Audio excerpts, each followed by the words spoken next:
Subhanaka la ilma lana illa ma 'allamtana innaka antal alimul hakim. Rabbi shrah li sadri wa yassir li amri wahlul 'uqdatam min lisani yafqahu qawli waj'al li waziran min ahli amma ba'd. Janabal kurama, masyayikhana al-a'izza, para alim ulama, para ustadz yang saya ta'zimi dan yang dimuliakan Allah, para pembina majelis ta'lim, para ketua dan seluruh pengurus majelis ta'lim yang hadir pada kesempatan siang hari ini, khususnya ketua dan seluruh pengurus majelis ta'lim Al-Hikmah selaku penyelenggara tabligh akbar pada kesempatan kali ini yang saya hormati, kepala, wakil kepala dan seluruh pengurus KDEI di Taipei yang saya hormati, jemaah sekalian, bapak-bapak, mas-mas yang ganteng-ganteng, baik yang kuning maupun yang ireng, ibu-ibu, mbak-mbak yang ayu-ayu, baik yang guru maupun yang luwung-luwung. Subhanallah, walhamdulillah, wala ilaha illallah, wallahu akbar, wala hawla wala quwwata illa billahil aliyyil azim. Sungguh merupakan satu kebahagiaan tersendiri buat saya, betapa saya yang dhaif ini ditakdirkan Allah untuk bisa menyapa, menjumpai saudara-saudara saya. Demi Allah, saya tidak merasa ini berada di negeri orang. Rasanya koyok ning tonggo sebelah. Soalnya kita wong burek-burek.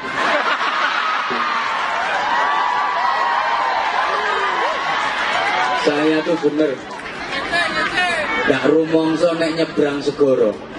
Soalnya numpak pesawat. Subhanallah, sampai-sampai saya gak bisa mengungkapkan perasaan di hati saya saking bahagianya. Alhamdulillah, pada kesempatan kali ini kita masih diberikan iman, Islam, kesehatan, kesempatan, kekuatan, dan insya Allah keikhlasan.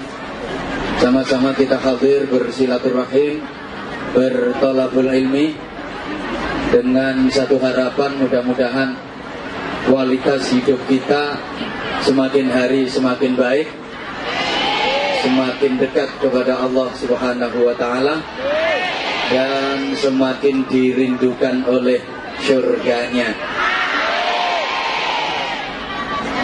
Tadi acara diawali dengan pemotongan tumpeng. Ini merupakan satu lambang, merupakan satu isyarat. Kata orang Jawa, tumpeng itu artinya limang waktu kudu sing mempeng.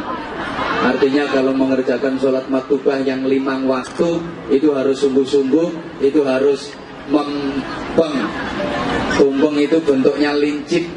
Lah kalau orang Bojonegoro, Tuban, Madiun, Ngawi itu lek ngarani lincip ndukur itu buceng.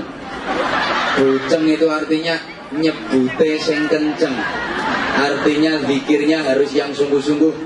Aja kaya arek-arek iku. Buceng iku lek pengen iso mlebu kudu kenceng. Ya artinya kalau ingin bisa benar-benar masuk kepada pemahaman hati, kekuatan hati, itu niatnya harus benar-benar kenceng. Maka kata orang Jawa, tumpeng buceng itu diwadahi daun pisang namanya takir. Itu dari bahasa tazkir, yang artinya kita suruh memperbanyak zikir kepada Allah Subhanahu wa ta'ala. Jemaah sekalian yang saya hormati rahimakumullah, kegiatan semacam ini kelihatannya remeh. Sampeyan hanya sekedar lungguh, bersimpuh, tapi hati tawajuh. Kelihatannya hanya duduk-duduk, kata orang Bojonegoro, tengok-tengok, ngelingpruk, sikilmu mbok tekuk, tingkluk, ada yang sendak-sentuk mergo ngantuk. Tapi ternyata pulang dari sini nanti sampeyan semua bawa sesuatu yang namanya barokah. Orang tuh kadang kalau diomongin barokah suka nggak percaya. Alah kata ustadz ya podo wae. Padha wae kabeh kiai yang ngono. Sithik-sithik barokah, sithik-sithik barokah. Kalau ngaji itu mesti barokah. Barokah itu apa? Mohon maaf, barokah itu unsur terpenting dalam hidup manusia.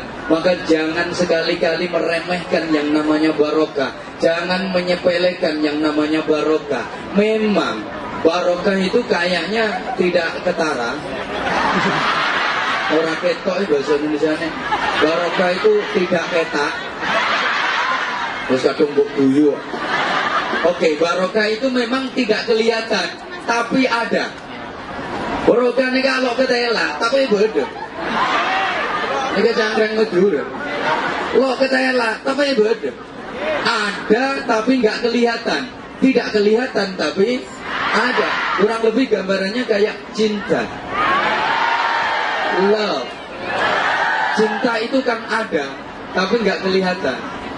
Ketika dadamu berdebar-debar, hatimu selalu bergetar, jantungmu berdegup kencang, ada spirit yang menyala, ada semangat yang membara. Setiap jumpa dengan si dia, hatimu senggering-senggering. Itu berarti ada cinta di dadamu. Tapi cinta itu warnanya bagaimana? Hijau, coklat, biru, ungu, pink, ireng. Bagaimana bentuknya cinta? Kotak, bunder, lonjong, rengget-rengget. Pokoknya barokah seperti itu. Ono tapi ora ketok. Ora ketok tapi, ayo dijawab. Ono tapi ora ketok. Ora ketok tapi ono. Contoh sing gampang kayak entut. Entut itu kan ada tapi nggak kelihatan. Kayak kumpul bareng-bareng sesek-sesekan, di irung kok moro bel-bel, selengut-selengut, nyeng-nyeng, di ambune khas. Maka biasanya setelah itu akan terjadi yang namanya tutwuri handayani, sing ngentut buri, sing arep diarani. Barokah itu subhanallah, sama-sama kerjanya, sama-sama gajinya, jumlahnya sama, tapi kehidupannya tidak sama. Ini kadang satu barokah, satu tidak barokah. Yang belakang bisa dengar suara saya? Halo? Halo? Yang belakang dengar suara saya? Ada orang sama-sama jadi TKW, gajinya sama, tapi kehidupannya itu bisa berbeda. Sing siji ku iso nyentel, iso tuku tanah, iso bangun omah, anake soleh-solehah, suaminya setia. Yang satu wis ndak dunung blas. Gaji ndak pernah nyentel, utang sak pirang-pirang, bojo dicolong wong. Ini yang satu barokah, yang satu ndak barokah. Mohon maaf. Sama-sama belajar, sama-sama menuntut ilmu, sama-sama di pesantren. Waktu mondoknya sama, lamanya sama, misal 10 tahun. Tapi begitu pulang di masyarakat, itu jadinya bisa berbeda. Yang satu benar-benar dibutuhkan oleh masyarakat, dikanggukno wong. Tapi yang satu sama sekali tidak direken sama masyarakat. Ini namanya satu barokah, satu enggak. Yang satu begitu pulang, langsung manfaat dan berkah ilmunya, betul-betul dibutuhkan nama masyarakat. Yang satu sama sekali tidak direken nama masyarakat. Masyarakat tidak ada sing doyan, selamatan aja tidak diundang. Sama-sama bisa ceramah, sama-sama bisa pidato. Siji laris, siji tidak payu. Loh, kalau perkara ceramah, perkara pidato banyak orang bisa, betul? Bahkan sampean pun misalnya menirukan ceramah saya persis, sampean hafalkan, sampean jiplak. Iso bro, iso. Ceramahnya bisa ditiru, sing gak kena ditiru itu payune. Ini namanya barokah. Halo. Maka untuk itu kesempatan kali ini saya disuruh ngisi pengajian. Sementara orang Jawa ada yang mengistilahkan dengan pakai bahasa krama, tiga boso kromo pengaosan. Itu saya kurang senang karena arti dan konotasinya berbeda. Allahumma sholli ala Muhammad. Saya lebih senang pengajian daripada pengaosan. Karena kalau pengaosan itu yang datang dikasih kaos. namanya pengaosan sing teko dikaosi. Tapi kalau pengajian itu yang datang dikasih aji-aji. Sampeyan lebih pilih mana? Dikasih aji-aji sama dikasih kaos? Kaos ya harap. Maaf, ini hanya sekedar bahasa pelesetan saya. Kalau pengaosan itu yang datang dikasih kaos. Bentar lagi rame-rame ini kampanye. Nanti banyak pengaosan-pengaosan dari partai-partai itu. Maka kalau di forum majelis taklim dimasuki partai politik, itu nggak bener, itu kurang pas. Partai apapun nggak boleh masuk ke majelis taklim. Namanya majelis taklim itu harus steril dari partai politik. Setuju?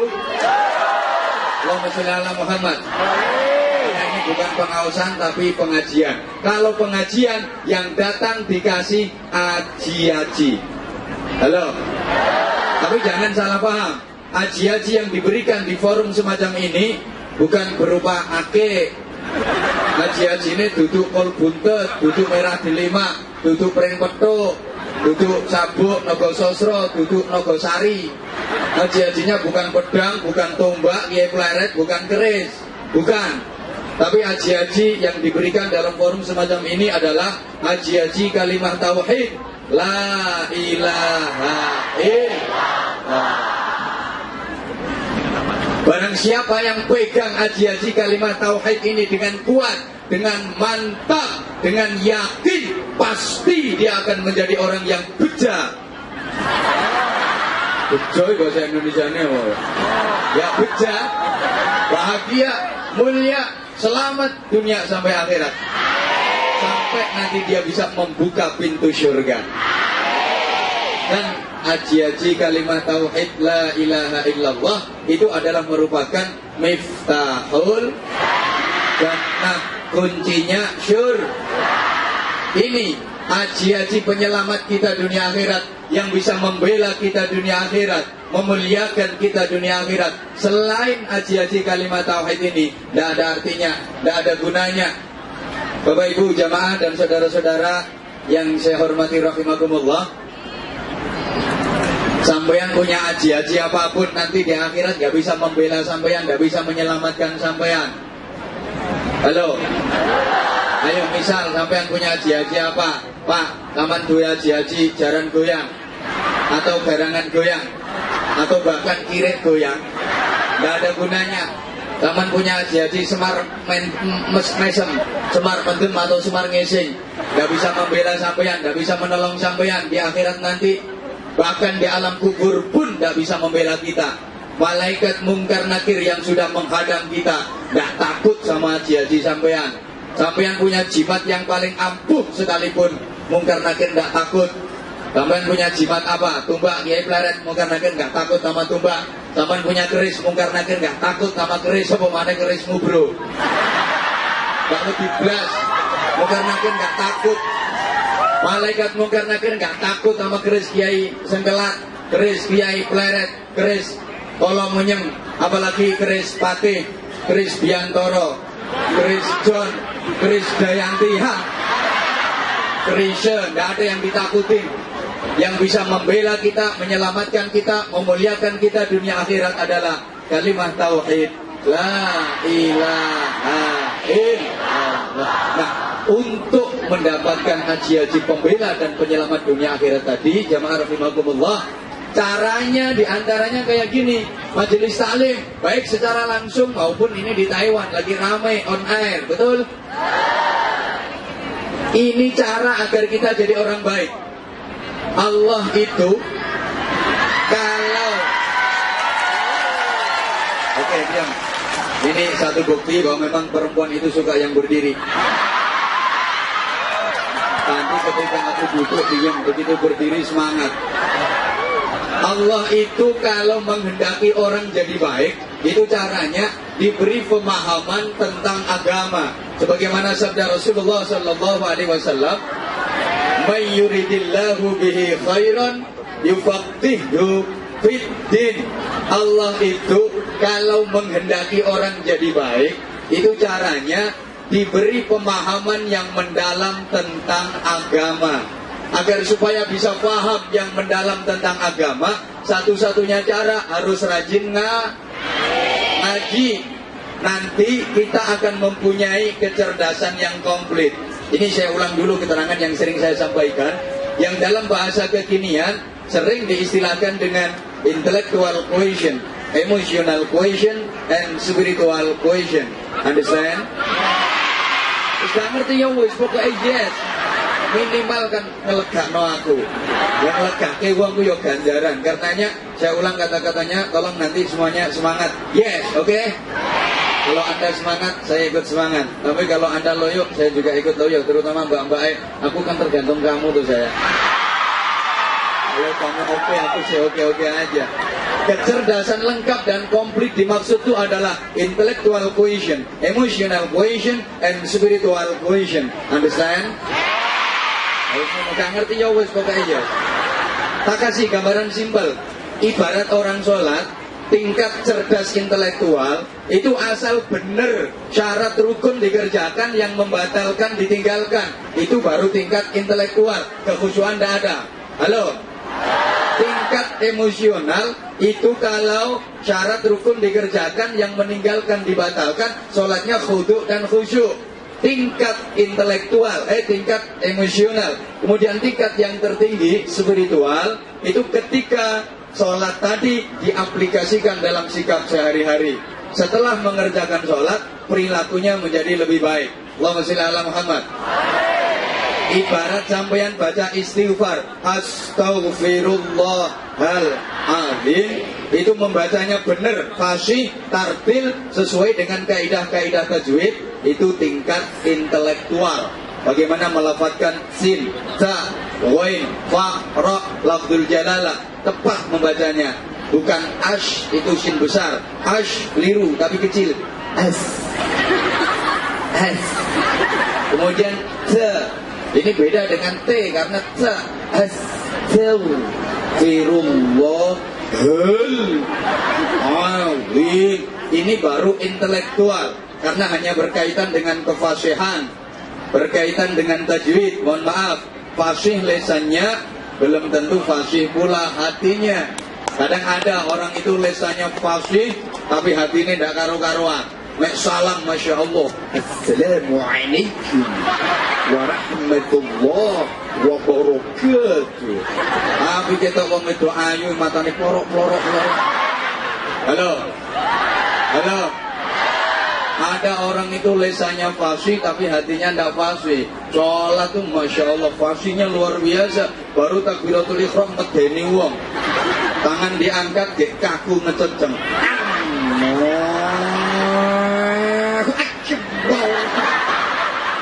Malaikat itu sampai bingung. Jarane malaikat itu takbir apa dadi kiper. Lesannya fasih tapi ternyata atine blangkrak tekan dindi. Ini baru intelektual. Halo.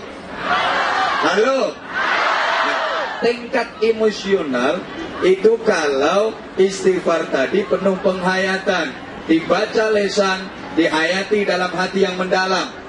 Jadi lesan baca astaghfirullahaladzim, itu hatinya mohon maaf segala dosa, mohon ampun dengan sungguh-sungguh segala dosa kepada Allah. Sambil istighfar, astaghfirullahaladzim, ya Allah ampuni segala dosa hamba ya Allah.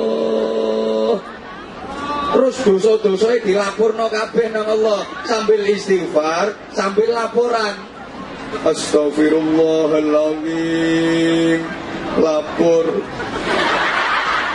mendem, lapurno, astagfirullahaladzim, lapor, gendaan, lapurno, astagfirullahaladzim, lapor, selingkuh. Ini penyakit umum ini. Laporan kabeh. Halo. Woi.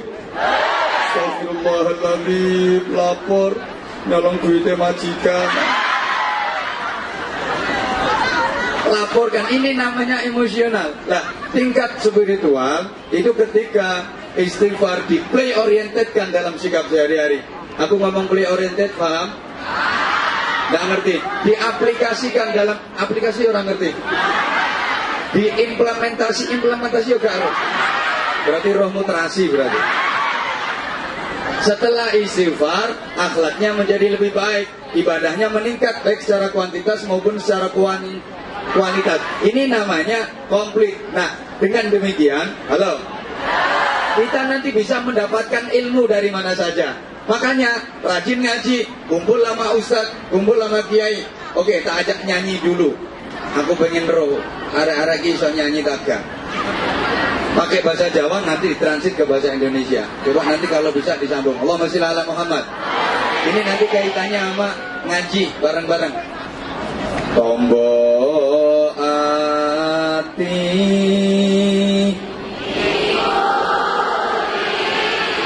sama pun bisi uang nganggur. Nggak ngerti karepku itu lima. Karepku duduk ngono. Jadi malah aku lali sisan ini. Coba. Tombo ati gose. Mungkin niki karo lali eling-eling kok iku lima. Tombo ati kumpul kiai. Lho maksudku. Kumpul sinten, Mbak? Kumpul kiai itu bersasat kumpul sama Nabi. Omong-omong bareng kiai itu sama dengan omong-omong bareng Nabi. Mujalasah dengan kiai itu ibarat mujalasah dengan Nabi. Memandang wajah kiai sama dengan memandang wajah Nabi. Tapi yang kiai beneran. Kiai sing temen lah, sing ngomong ini bukan kiai ini. Pak Yai. Harus numpak terus gerayai. Itu salahnya yang lalu. Salahnya yang manggung. Halo. Kiai yang benar. Maka yuhsyarul mar'u ma'aman habba. Orang itu besok di akhirat akan dikumpulkan dengan siapa yang disenangi dan dikumpuli waktu di dunia. Kalau di dunia senang kumpul sama ulama, besok di akhirat pun juga akan dikumpulkan sama kiai alam ulama, insya Allah. Nah, agar supaya kita bisa benar-benar kumpul sama kiai, kumpul sama ulama, dunia dan di akhirat, aku pesen kalau zaman lagi pulang ke Indonesia, kalau sowan ke ustadz, sowan ke kiai, ke rumahnya kiai, iku aja kulino kok uang tok. Mestine ya kudu karo nyangking. Sampeyan kok salah terus dong. Nyangking pertanyaan. Ini urusannya ngaji kok. Nyangking gula. Ini urusan ngaji. Ada yang jawab tuh malah nyangking ngaplok. Ono sing terang-terangan duit. Berarti selama ini sama negatif penilaiannya sama kiai. Gua anggap kiai ku materialis ngono kuwi. Kok orang genah. Mbok pikir kiai kene karo duit terus moh ngono piye kok. Gua negatif orang genah. Oke, tak terusin dulu nyanyinya. Tombo ati kumpul kiai melu ngaji dilakoni. Itu kalau ditransit ke bahasa Indonesia ya obat. Bentar, langsung sholawat. Oke, sambil kita langsung sholawatan. Wes, tidak apa-apa. Sambil berinfak. Obat hati kumpul kiai ikut ngaji dijalani. Kabuane gak enak. Enak sih sebenarnya enak. Cuman aku tuh kepingin teman-teman itu ikut sholawatan semua. Ayo Mbak, ini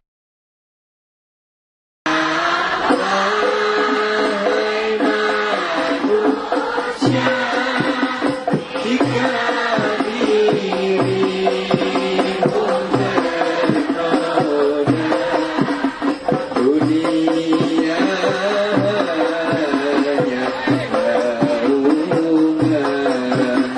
makhluk ciptaan. Sekarang kata-katanya diganti. Halo. Gue gak direken aku. Kata-katanya diganti. Tonggo, hati, kumpul, kiai.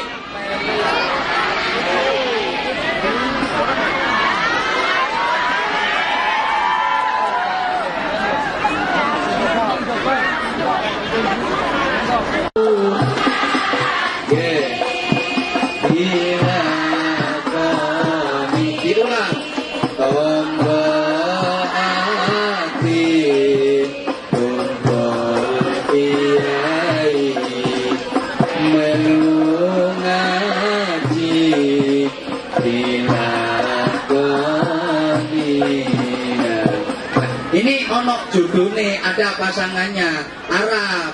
Ojo dulu. Pasangannya sholawat badar. Yuk. Sholatullah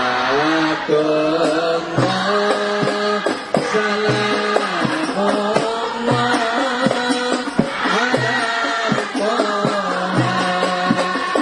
Rasulillah.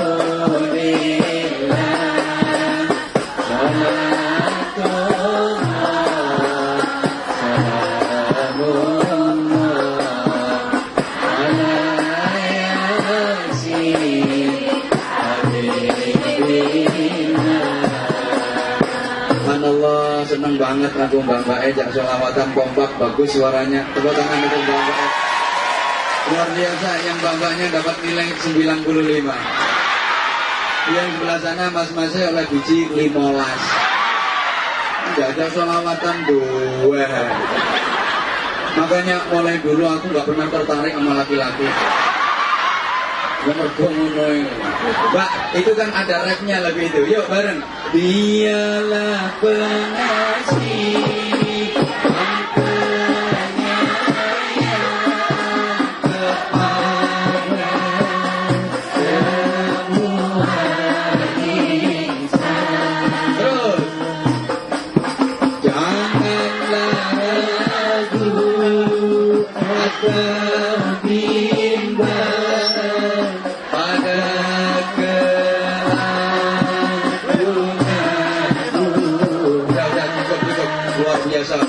bagus. Besok dok, kalau aku dok ngamen, ya.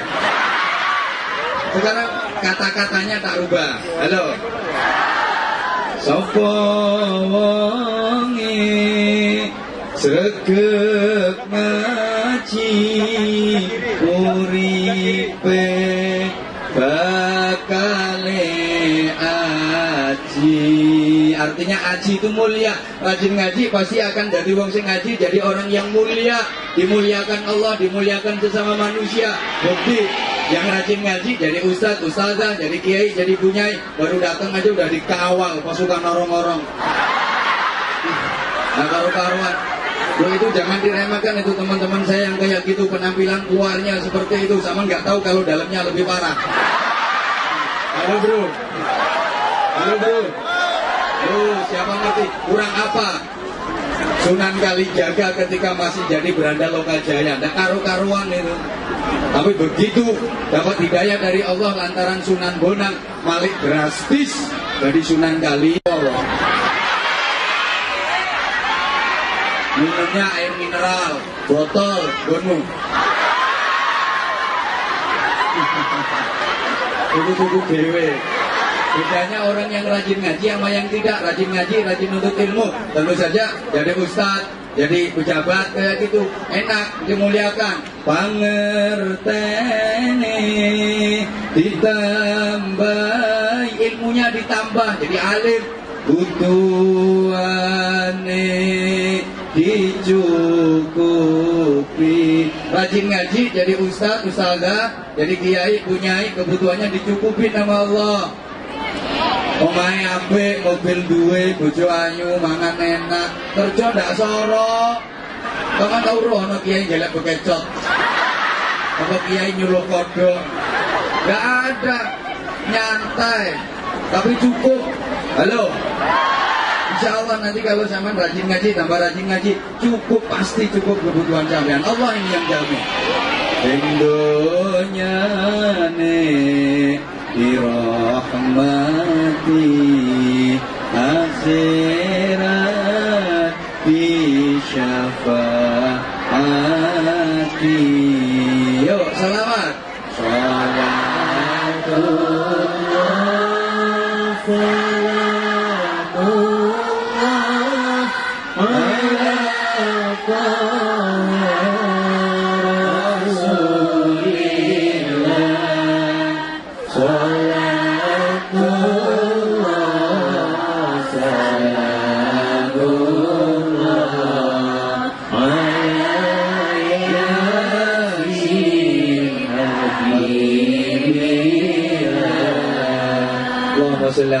Allahumma sholli alaihi. Ini sedianya infaknya nanti di pertengahan, tapi karena panitia udah minta, gak masalah.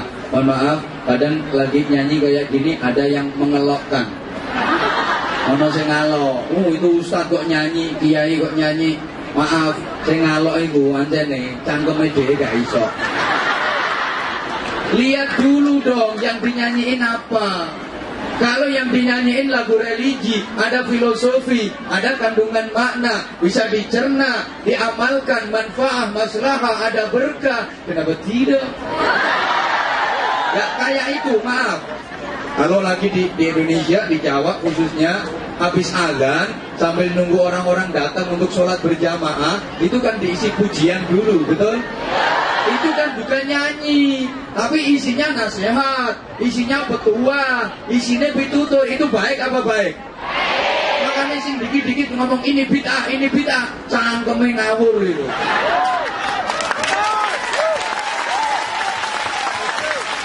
Sorry, cangkem ke. Ini termasuk estafet dari metode dakwah para wali. Kan ini sekarang lagi banyak nih yang tahlil bid'ah, yasin bid'ah, istighosa bid'ah, peringatan maulid nabi bid'ah, selawatan bid'ah, kan lebih banyak. Maunya nggak gitu, tak urut. Islam bisa merambah ke Nusantara. Halo? Itu yang membawa para wali, betul? Nah, para wali itu dalam berdakwah, lihat kondisinya masyarakat itu gimana. Di antara metode dakwah dari para wali itu sehingga bisa diterima dengan mudah oleh masyarakat kala itu pakai persuasi budaya yang sangat lembut, tanpa konflik, tanpa kekerasan, tapi lewat budaya.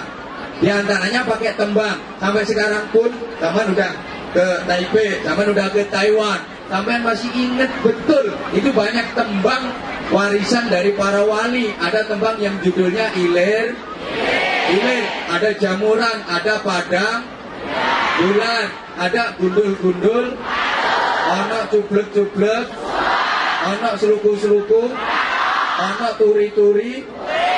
Masih hafal kan? Ini metode dakwah dari para wali. Tolong diperhatikan. Para wali dalam mensyiarkan Islam di Nusantara, ajak-ajak iman, ihsan, i'la'i kalimatillah allati hiyal ulya, itu memang kayaknya dipilih-pilih, dipilah-pilah, tapi ternyata nggak dipisah. Ini agama, ini budaya, ini Islam, ini tradisi, ini Muslim, ini pribumi. Itu tidak dipertentangkan, tapi dipadukan, dijodohkan, sehingga masyarakat bisa menerima. Islam cepat meluas. Dadeke masyarakat bersatu, guyup, rukun, tentrem. Maka majelis taklimmu kalau kepingin bisa bersatu, guyup, rukun, tentrem, iku lek ngundang kiai ojo angger. Jangan sembarangan. Nek iso kiai sing model ngene iki. Artinya model ngene iki itu model kebijakan para wali, ngono lho, Bro. Saya ngomong model ngene iki lah, enggak ngomong model Anwar Zahid kan. Kok kemenyek temen wong Anwar Zahid bukan kiai kok. Model ngene iki itu artinya model kebijakan para wali. Jadi jenius. Jamaah yang macem-macem, kelompok, macam-macam etnis, macam-macam ormas, macam-macam partai disatukan. Tidak memperbesar perbedaan, tapi mencari titik kesamaan. Dalam hal-hal yang sepakat, kerjasama, bareng-bareng. Halo? Kalau ada teman yang sakit, ada masalah sosial, yuk bareng-bareng. Gak usah kadek membeda-bedakan. Itu hijau, itu merah, itu kuning, itu coklat. Tapi kalau ada hal-hal yang tidak sepakat, tasamu, saling menghormati, saling menghargai. Understand? Ini kebijakan yang harus kita contoh. Kayak ini, dulur-dulur ini mau kok hadroan, do ngeplai terbang. Loh ya toh, ini terbang kok buat keplai. Ini juga kebijakan dari para wali, para kiai dulu. Mas, kalau sampean ngeplai kok ngeplai uang, itu namanya biadab. Uang kok dikeplai, biadab.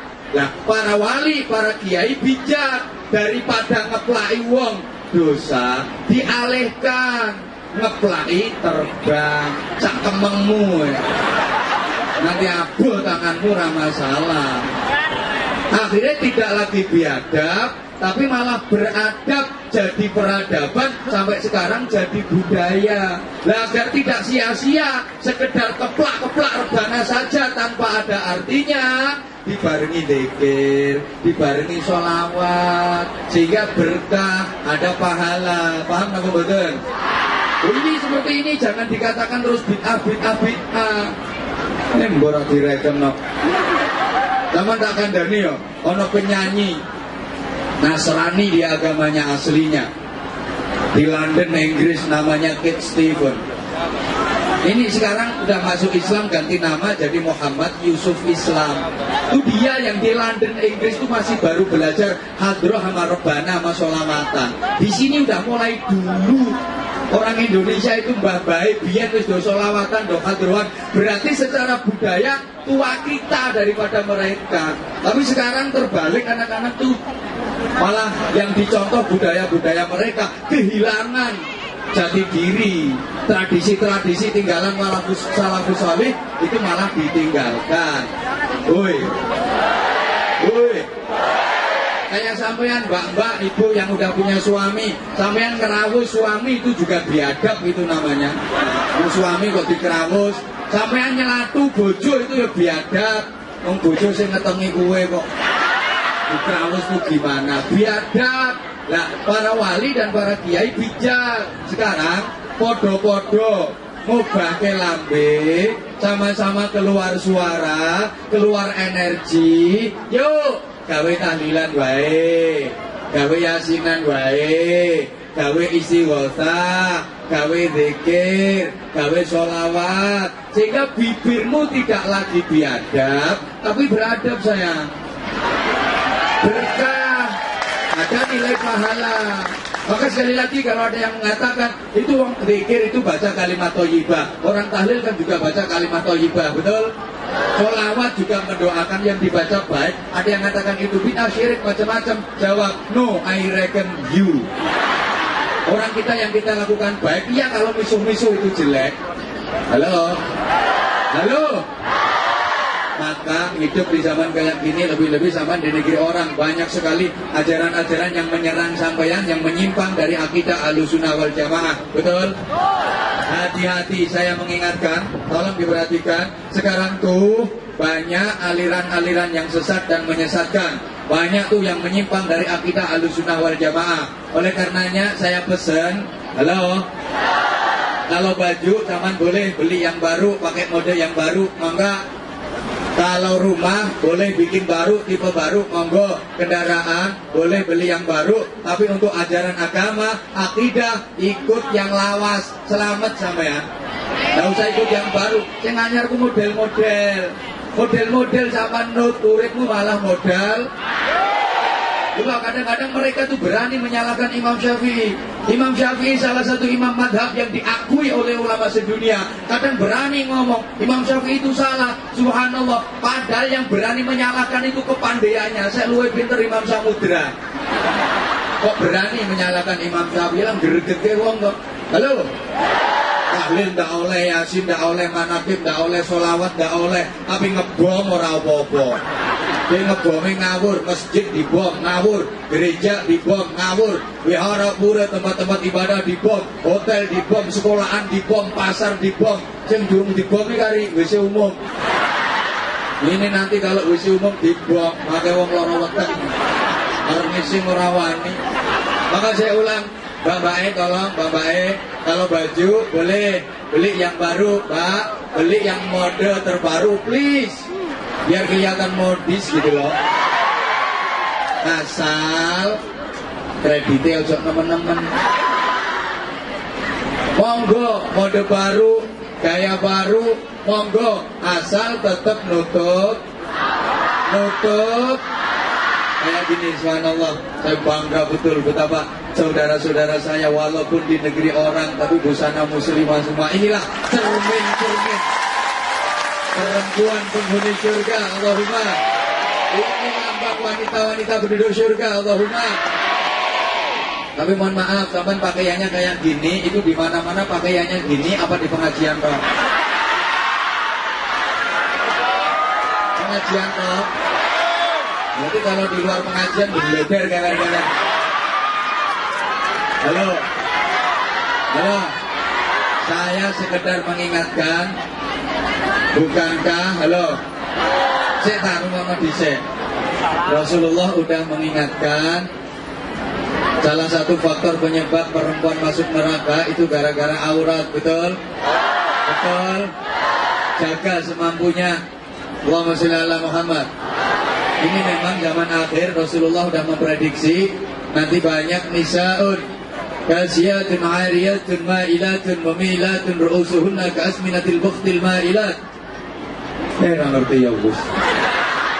Aku mau atau mencoba rapati ganteng.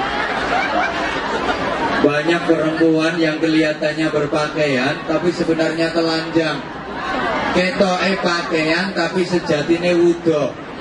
Kok bisa? Iya, memang pakaiannya model transparan, tembus pandang, nyerawang, merancang, menantang, merangsang, bikin tegang. Yuk gede kadang ngombor-ngombor, tapi bahannya itu loh.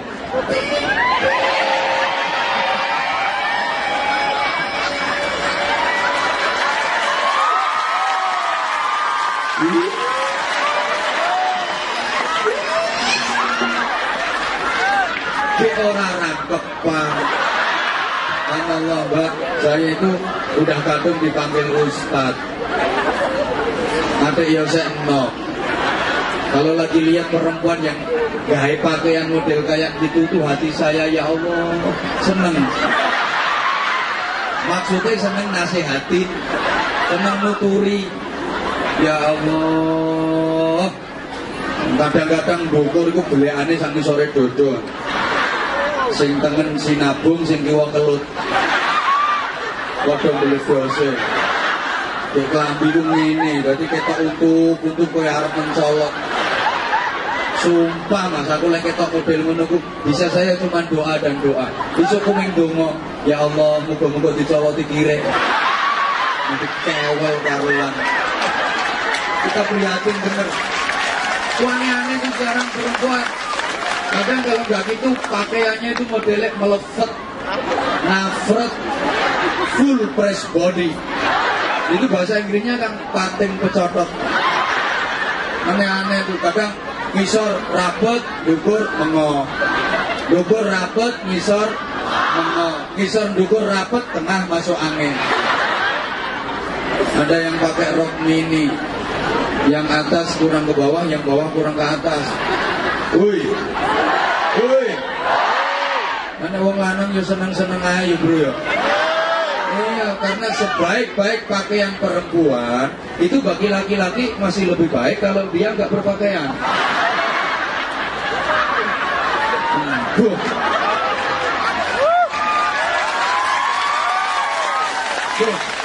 Apa Apa enggak boleh toh Pak? Berias, berdandan bagi perempuan boleh, tapi jangan overacting. Jangan berlebih-lebihan. Bukankah Al-Quran memberi batasan? Wala tabarrujna tabarrujal jahiliyatil ula.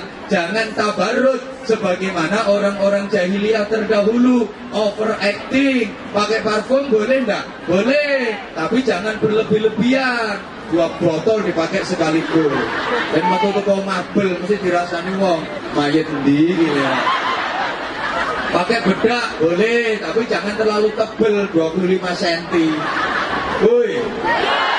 Pakai lipstik boleh enggak? Boleh. Tapi namanya pemanis bibir ya sekedar aja. Jangan berlebih-lebihan abang berwarna merah membara kayak habis makan darah. Itu cewek apa Dracula? Perempuan sekarang tuh aneh-aneh. Dulu Mbak, dulu perempuan itu kalau kepingin kelihatan indah bulu matanya, bulu mata tuh bahasa Inggrisnya idep. Idep itu bahasa Jawa. Kalau bahasa Inggrisnya idep. Itu dulu